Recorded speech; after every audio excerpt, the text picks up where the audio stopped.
నాకు చాలా సంతోషం అనిపించిన అంశం అనమాట. ఈ కార్యక్రమం సందర్భంగా సుమారు వారం రోజుల ముందు నుంచి గ్రామాలు తిరుగుతూ ప్రజల ఆరోగ్యం కోసం మీరు ప్రయత్నం చేస్తున్నారు అనే అంశం చాలా సంతోషపడుతుంది.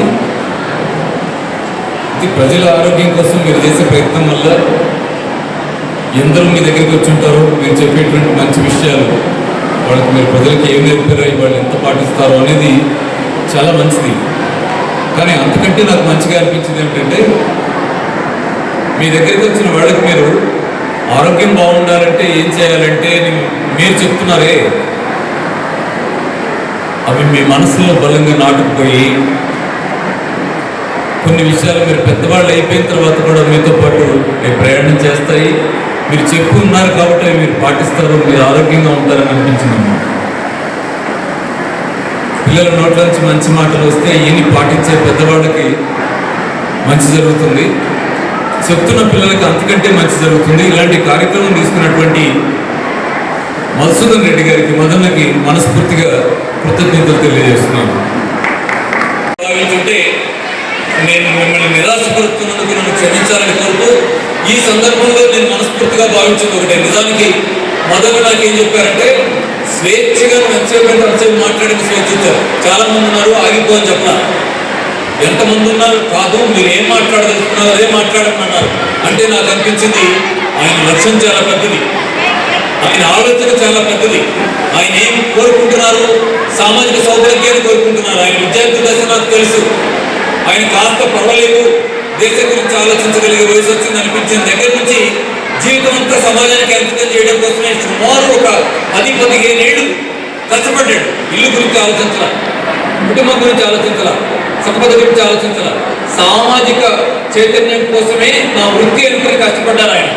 ఆ తర్వాత సామాజిక భౌతిక వాతావరణం మారుతున్న దశలో మాత్రమే కాదు, ఇలా చూద్దాం అని విద్యారంగాన్ని ఎంచుకున్నారు. విద్యారంగంలో ఎంచుకున్న తర్వాత నేను ఇవాళ మొదటి సమావేశానికి ఇక్కడ వచ్చాను, వాళ్ళ స్కూల్లో జరిగే మీటింగ్కి. ఇవాళ నాకు అనిపించింది ఏంటంటే, సామాజిక ఆరోగ్య సౌభాగ్యం కోసం పిల్లల్ని ఆయన ఉపాధ్యాయుల్ని కలిపి కష్టపడడం కళ్ళు తిరిగి చూశాను. ఇంతకంటే సంతోషపడటానికి నాకు ఒక పాత మిత్రుడు ఎదురు పడితే, పాత ఆరోగ్య ఇది సామాజిక సైనికుడు ఎదురు పడితే, పాత లీడర్ ఎదురు పడితే, అనేక మందిని మోర్పు చేసిన ఏది రాష్ట్ర విద్యార్థి లోకానికి నాయకుడిగా, రాష్ట్ర కార్యదర్శిగా విద్యార్థి రంగంలో పనిచేసిన ఎదురు పెడితే, ఇవాళ ఏం చూస్తామంటే ఏదో పని చేసుకుంటున్నాడే అని చూస్తాం. కానీ ఆయన చేస్తున్న పనిలో ఇంత సామాజిక సౌభాగ్యం కోసం పునాదులు వేసేటువంటి కార్యక్రమం ఉందని నేను మనస్ఫూర్తిగా సంతోషపడుతూ, దీనిని మదన కంటే పెద్దవాళ్ళు వచ్చుంటారు ఇక్కడ, యాంగిల్ మాట్లాడడం లేదు. కానీ పెద్దలారా, ఆయన వేసిన అడుగుని మీరు ఆదర్శంగా తీసుకుని వచ్చే విద్యా సంవత్సరంలో ప్రతి స్కూల్ నుంచి పిల్లల తల్లిదండ్రులకి ఆరోగ్య చైతన్యం ఇచ్చేవాళ్ళుగా క్యాంపెయిన్ చేద్దామని ఈయన వేసిన ఒక్క అడుగుని మీరు తీసుకోండి.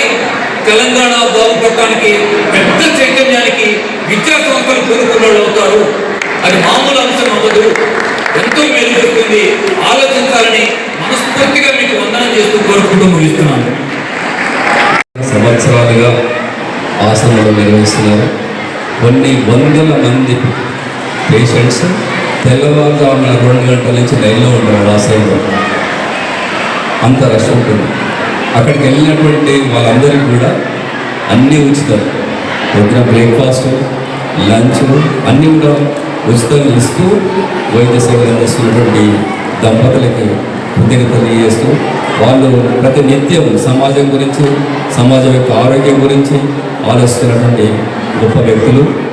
అలాంటి కృషిలో మేము భాగస్వామ్యం కృతజ్ఞతలు సంతోషిస్తున్నాం, కృతజ్ఞతలు చెప్తున్నాం. ఇప్పుడు